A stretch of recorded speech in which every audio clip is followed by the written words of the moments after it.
Assalamualaikum warahmatullahi wabarakatuh. Selamat pagi anak-anak. Semoga hari ini lancar ya.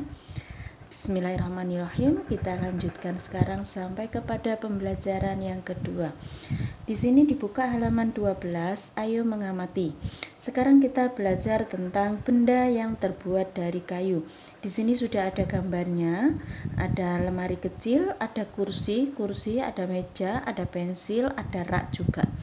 Nah, pensil sekarang. Ini teks ini akan membahas tentang bagaimana kayu bisa menjadi pensil. Anak-anak tahu kan pensil ini yang dipegang Bu Guru ini bahan dasarnya adalah kayu. Nah, sekarang di sini anak-anak baca dulu supaya paham. Setelah itu Bu Guru sekarang didengarkan, Bu Guru akan secara garis besarnya saja menjelaskan. Untuk menjadi sebuah pensil, yang pertama penebangan pohon ya. Kita ambil pohon kemudian ditebang. Yang kedua, pemotongan kayu gelondongan atau disebut dengan log.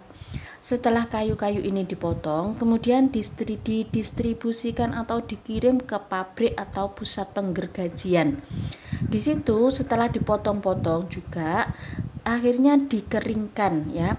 Dikeringkan ini dengan cara dijemur sekitar 2 sampai 4 minggu. Setelah itu, setelah dijemur, maka kayu-kayu itu setelah kering sudah siap diolah menjadi benda-benda yang diinginkan. Bisa meja, bisa kursi, bisa pensil ini. Nah, kayu yang dipilih itu menjadi bahan dasar benda. Kenapa? Ada kelebihan dari bahan kayu. Yang pertama, kayu itu mudah dibentuk. Kalian lihat ya, ini bisa menjadi apa saja. Yang kedua, untuk kayu yang jenis tertentu, misalnya kayu jati itu, maka dia akan tahan sampai beratus-ratus tahun ya. Dia bisa tahan sampai ratusan tahun, dia tidak akan rapuh atau rusak. Nah, ada juga kelemahannya kayu. Kelemahannya itu diantaranya dia tidak tahan api, dia mudah terbakar kalau kena api. Yang kedua, beberapa jenis kayu itu bisa mudah diserang rayap atau serangga. Biasanya rapuh ya, beberapa jenis kayu saja. Itu kelebihan dan kelemahan dari bahan kayu. Nah, sekarang tugas satu anak-anak menjawab pertanyaan sesuai dengan teksnya ini. Ini adalah tugas 1, dikerjakan jawabannya saja di buku tugas. Jangan lupa diberi tanggal. Nah, sekarang ayo menulis. Tuliskan dengan lengkap dengan gambar pada kotak berikut cara pembuatan pensil, benda dari kayu. Nah, kalau membuat tadi sudah ya kesimpulannya. Yang pertama, Bu Guru kita jelaskan bersama-sama saja, kita bahas bersama. Ini adalah penebangan pohon dulu. Kemudian pemotongan kayu gelondongan. Yang ketiga, pendistribusian dan pengeringan. Ya, kalau sudah ini yang terakhir adalah pengolahan kayu menjadi sebuah benda, beberapa benda. Tugas kedua anak-anak sekarang. Tuliskan tentang beberapa benda yang terbuat dari kayu dan kegunaannya. Contoh, kursi. Nah, contoh yang di sini saja. Kursi, apa gunanya? Untuk duduk. Pensil, apa gunanya pensil? Untuk menulis. Lemari, apa gunanya? Untuk menyimpan pakaian, untuk menyimpan benda-benda yang lain ya. Bisa lemari buku, bisa lemari alat-alat rumah tangga. Nah, anak-anak coba lihat di dalam rumah ada benda apa saja yang terbuat dari kayu diisi penuh. Nah, kegunaannya apa juga dikerjakan di buku paket saja. Ini di buku paket saja, biar anak-anak tidak usah membuat tabelnya. Sekarang ayo berdiskusi. Desa tempat tinggal Siti mempunyai hutan. Hutan tersebut beraneka jenis pohonnya. Nah, fungsi hutan diantaranya adalah untuk menyerap air hujan. Apanya ini yang menyerap? Akar-akar pohon di hutan itu bisa menyimpan air di dalam tanah. Tetapi ketika hujan itu sangat deras dan lama, jumlah banyak air hujannya itu dalam jumlah yang banyak, maka hal ini bisa menyebabkan banjir apabila hutan-hutan di pohon-pohon di hutan itu digunduli, artinya ditebang secara liar. Penebangan liar di sini juga ada, itu penebangan tanpa izin. Ini namanya penebangan liar, ya. Nah, ketika pohon-pohon ini ditebang, maka hutan akan gundul, pohon-pohonnya akan habis, sehingga ketika hujan deras, maka tidak ada penyimpanan air, tidak ada akar-akar yang bisa menyerap air. Akibatnya adalah air-air itu akan menggenang, mengalir ke kawasan penduduk, ke wilayah penduduk, dan terjadi banjir. Maka cara untuk menanggulangi ini salah satunya adalah harus dilakukan reboisasi. Ya, diingat-ingat anak-anak, reboisasi itu penanaman hutan kembali. Artinya pohon-pohon yang telah ditebang ini ditanami lagi dengan pohon yang baru, sehingga tidak ada lahan yang kosong, ya. Dan sebaiknya cara yang kedua dilakukan tebang pilih, hanya pohon yang sudah tua saja atau sudah siap ditebang yang ditebang, ya, bukan semua pohon yang ditebang, tapi tebang pilih. Itu adalah tentang fungsi hutan dan cara melestarikan hutan. Nah, sekarang di sini Lani, musyawarah, kita akan mengadakan musyawarah sayang anak-anak di rumah ya. Anak-anak bisa bermusyawarah di rumah dengan ibu, ayah, atau saudara. Musyawarah itu adalah membahas suatu masalah secara bersama-sama. Tujuan diadakan musyawarah adalah untuk mencapai kata mufakat, keputusan secara bersama. Itu sedikit tentang musyawarah. Musyawarah itu sesuai dengan Pancasila sila keempat, ya. Sekarang bermusyawarah. Kita bahas bersama. 1. Desa Siti banyak penebangan liar. Bagaimana cara mengatasinya? Kalau terjadi penebangan liar, kalau menurut Bu Guru, barangkali anak-anak punya pendapat yang lain, silahkan. Penebangan liar ini sering kali terjadi. Salah satu cara untuk mengatasinya diantaranya mungkin harus ada sanksi penegakan hukum, ya. Harus ada sanksi yang jelas terhadap mereka-mereka yang melakukan penebangan secara liar. Yang kedua, apa yang terjadi jika penebangan liar tidak dihentikan? Sudah tentu bencana alam, banjir, tanah longsor, ya, karena hutannya gundul. 3. Bagaimana cara mengembalikan hutan? Tadi sudah disinggung Bu Guru, caranya adalah melakukan reboisasi, penanaman hutan kembali, atau mengganti hutan yang telah ditebang atau pohon yang telah ditebang, pohon yang telah mati dengan tanaman yang baru. Nah, sekarang ayo bercerita. Setelah melakukan musyawarah, di sini mereka membahas tentang pengalamannya. Apakah musyawarah yang dilakukan berjalan lancar?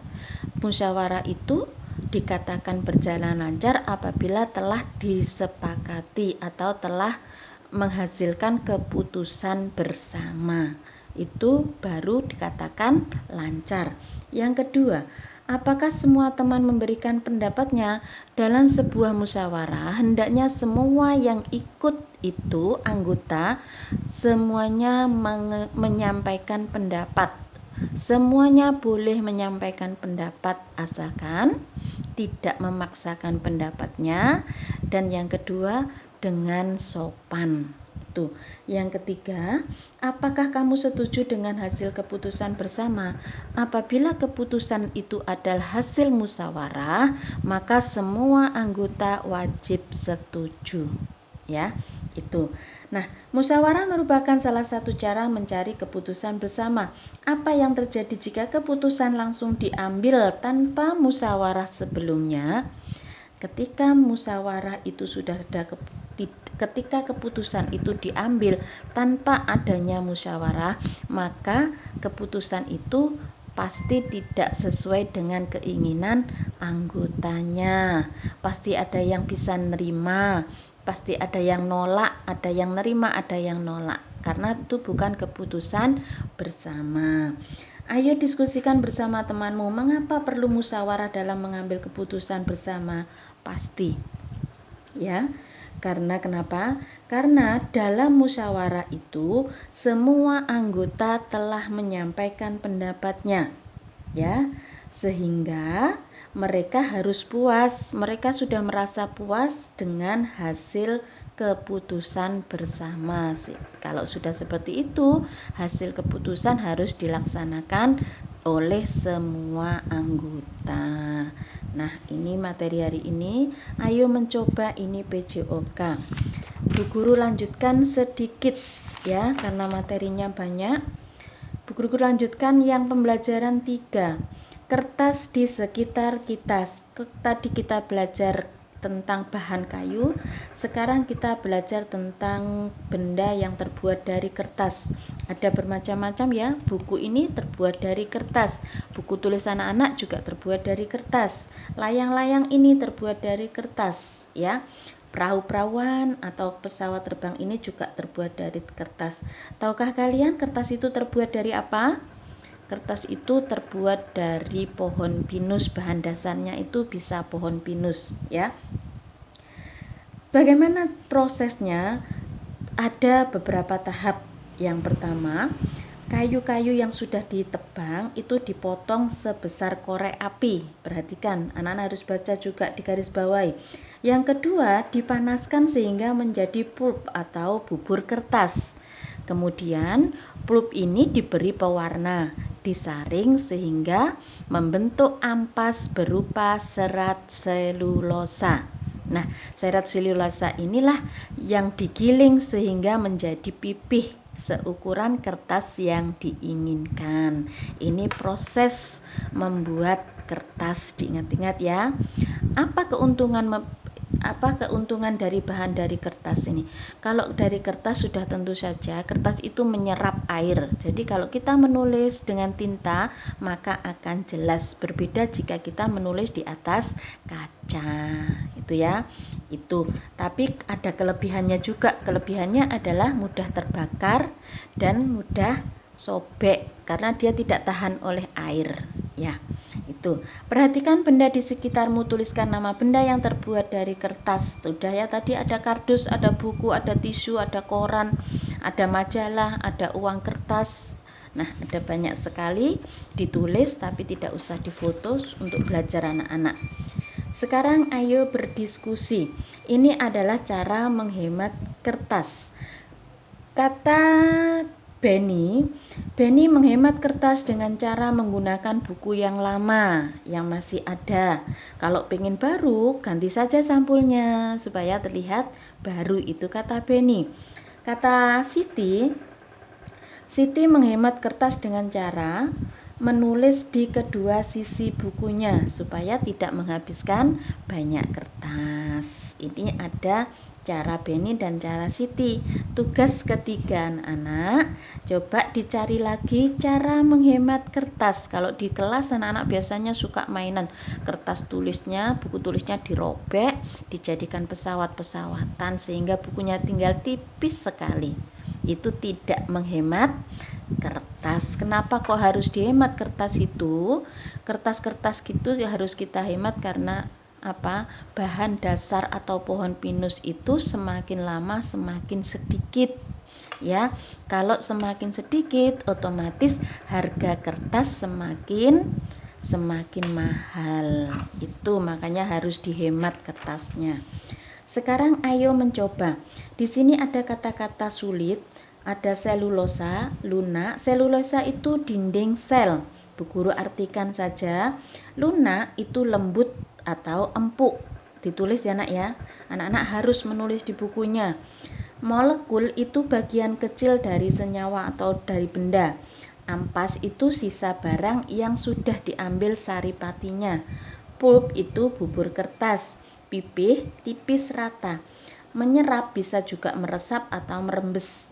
Kardus itu sama dengan karton. Serat itu jaringan seperti benang dari hewan ataupun tumbuhan, itu serat. Menggiling itu sama dengan melumatkan atau menghaluskan. Nah, tugas keempat anak-anak adalah membuat kalimat dengan kosakata ini. Silahkan dipilih yang gampang, 1 sampai 5. Sekarang yang terakhir, ayo bernyanyi. Bu Guru hanya akan menceritakan sedikit tentang unsur-unsur dalam seni musik. Unsur-unsur dalam seni musik yang sering kita baca dan kita pelajari di buku tematik itu diantaranya adalah 1, ada irama. Nah, Bu Guru tulis di sini. Ada irama. Sering kita dengar. Irama itu adalah pola bunyi yang berulang secara teratur. Kalau pola irama itu adalah panjang pendeknya bunyi. Ada birama. Birama itu kuat lemahnya bunyi. Biasanya dinyatakan dalam ketukan, itu birama. Kemudian nada. Nada itu adalah bunyi yang beraturan. Itu nada. Nada itu bunyi yang beraturan dan memiliki frekuensi. Itu nada. Yang terakhir adalah tempo. Tempo itu cepat lambatnya bunyi dalam sebuah lagu. Ini sering sekali kita dengar, ya. Sekarang ini selesai materi yang hari ini. Lanjutannya ini kita lanjutkan video besok ya. Bu Guru akhiri. Assalamualaikum warahmatullahi wabarakatuh. Tetap jaga kesehatan.